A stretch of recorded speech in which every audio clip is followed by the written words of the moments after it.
Okay. Magandang araw sa lahat. Ituloy natin ang ating pag-aaral sa mga DepEd order. So, iba't ibang klaseng DepEd order yung mga nabanggit natin. Iba-ibang petsa din.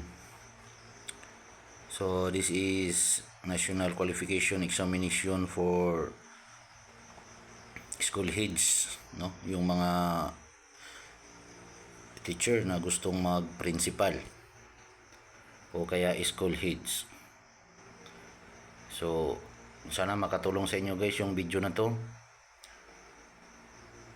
At marami pa lang salamat sa mga nag-click, nagsubaybay ng aking channel. Sa mga subscribe, maraming salamat din sa inyo.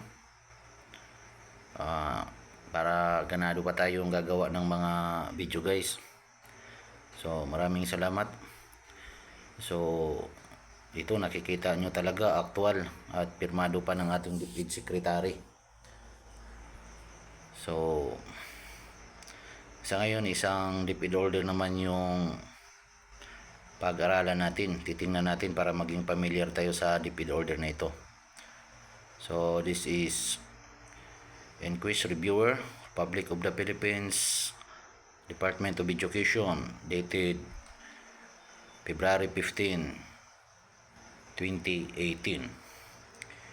DepEd Order number 06 series of 2018. School year 2017-2018 to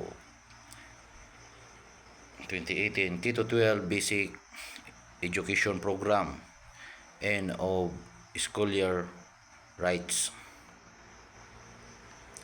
to Undersecretaries, Assistant Secretaries, Bureau and Service Directors, Regional Secretary, ARMM, Regional Directors, School Division Superintendents, Public and Private Elementary and Secondary School Heads.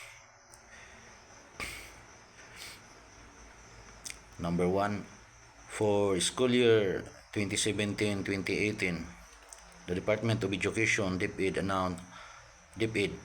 announces the conduct of the following end of school year rights: grade level completers. Okay.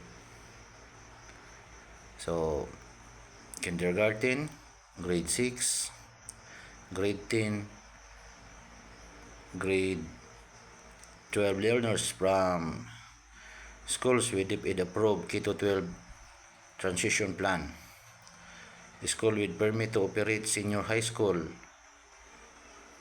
since 2014, see international schools with K-12 program. Ceremony,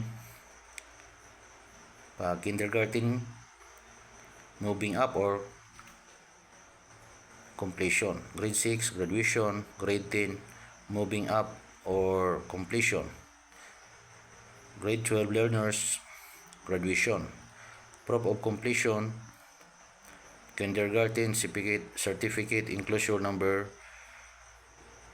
1, grade 6 elementary certificate enclosure number 2, grade 10 junior high school certificate enclosure number 3, grade 12 learners senior high school diploma enclosure number 4. Take note.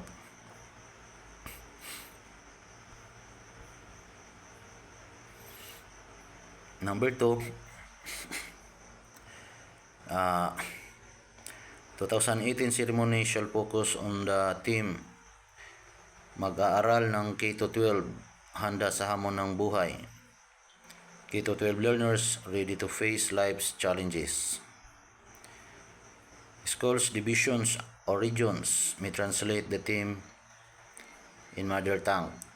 This theme highlights the role of K-12 basic education program in harnessing the skills and competencies of the Filipino learners to face life's challenges. Number 3, as announced in Enclosure Number 1 of DepEd Order Number 25 Series of 2017, entitled School Calendar for School Year 2017 to 2018. The end of school year rights should be scheduled not earlier than April 2, 2018, but not later than April 6, 2018. Schools, divisions, or regions with an extended school year will have to be guided by their approved revised school calendar.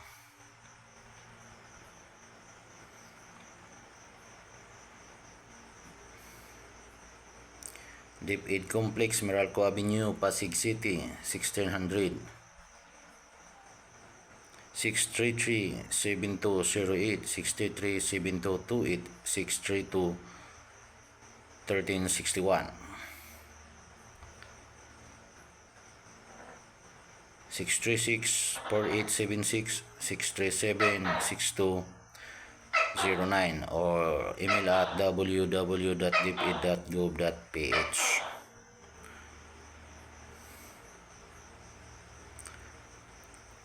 Number 4, all grade 12 learners are required to take the Basic Education and Basic Education Exit Assessment BEAA, which will be conducted before April 6, 2018.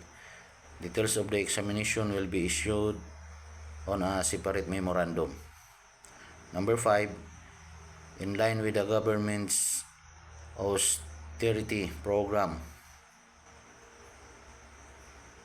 DepEd reiterates the following policies. A. Graduation rights should be simple but meaningful, which encourage civil rights, a sense of community, and personal responsibility. While this rights marks a milestone in the life of the learners, this should be conducted without excessive spending, extravagant attire, or extraordinary venue. Letter B, moving up or closing ceremony should be simple, involving only the learners, their parents, and the school. And C, non-academic projects such as attendance to field trips, film showing, junior-senior promenade, and other school events should not be imposed as required for graduation or completion.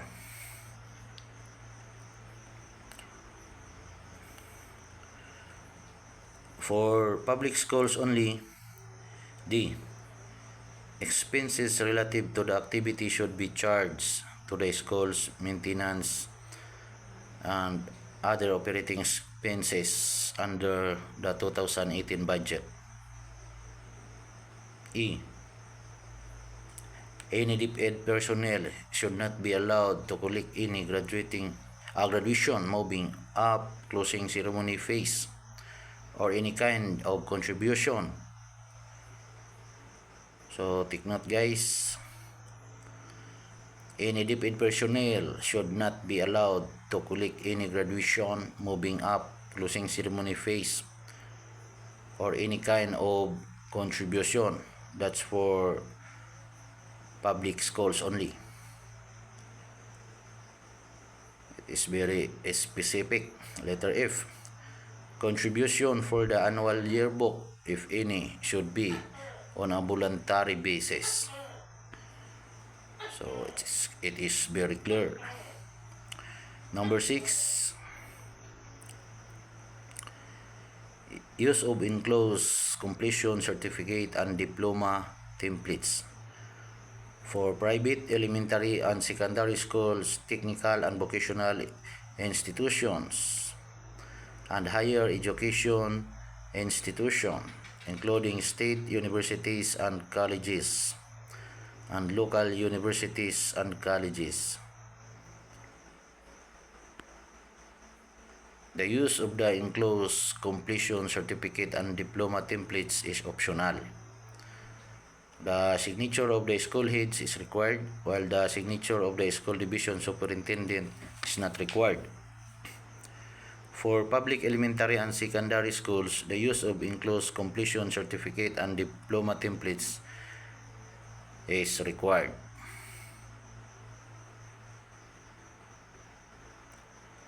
So, clear. 7. Awarding of honors to learners from grade 1 to 12 shall follow the guidelines stipulated in DO 36 series of 2016 entitled Policy Guidelines on Awards and Recognition for K-12 Basic Education Program. So maybe in the next videos we have to see this DepEd Order number 36 series of 2016 for more information. Number 8, further, the end of school year rites and moving up or closing ceremony should be conducted in an appropriate solemn ceremony benefiting the learners and their parents and shall not be used as a political forum. Number 9, immediate dissemination of and strict compliance with this order is directed, signed by Secretary Leonor Magtolis Briones. Enclosure as stated, reference DepEd Order number 8 and 25 series of 2017 and 36 series of 2016 to be indicated in the perpetual index under the following subjects: basic education, certificate, diploma, graduation, junior high school, kindergarten education, learners policy, senior high school.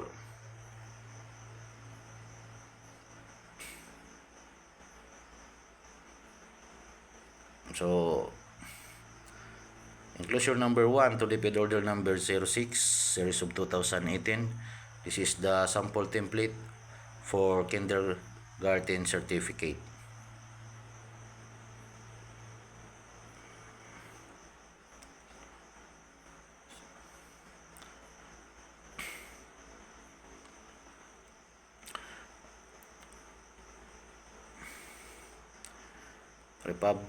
Republika ng Pilipinas, Republic of the Philippines, Kagawaran ng Edukasyon, Department of Education, division with logo, region. So, sangay ng or division of, purok ng or district of, elementary school.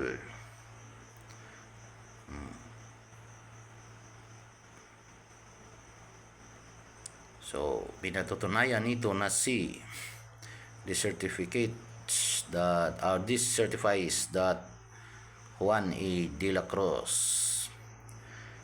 Learner Reference Number, LRN, ay kasiyasyang nakatupad sa mga kinakailangan sa paaralang elementarya na itinakda ng Kagawaran ng Edukasyon, kaya pinagkalooban siya nitong katunayan. Okay, nilagdaan sa Pilipinas nitong ika-blank ng Abril 2018.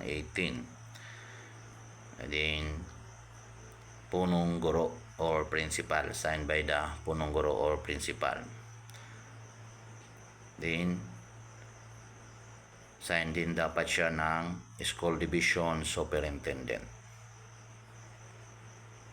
Okay, enclosure number 2 to DepEd Order number 06 series of 2018, sample template for grade 6 elementary certificate. So, ayan, makikita nyo, parehas lang. No, parehas lang siya. Dapat sign din ng School Division Superintendent.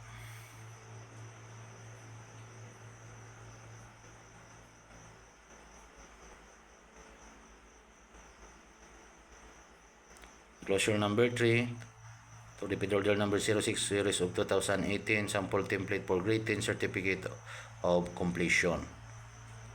So, So, yan. Pansinin na lang ninyo ang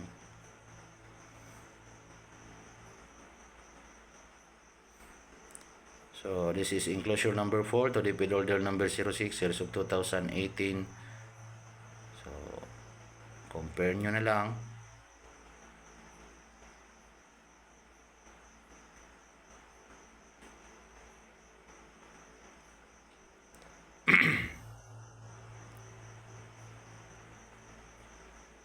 Okay, so be familiar.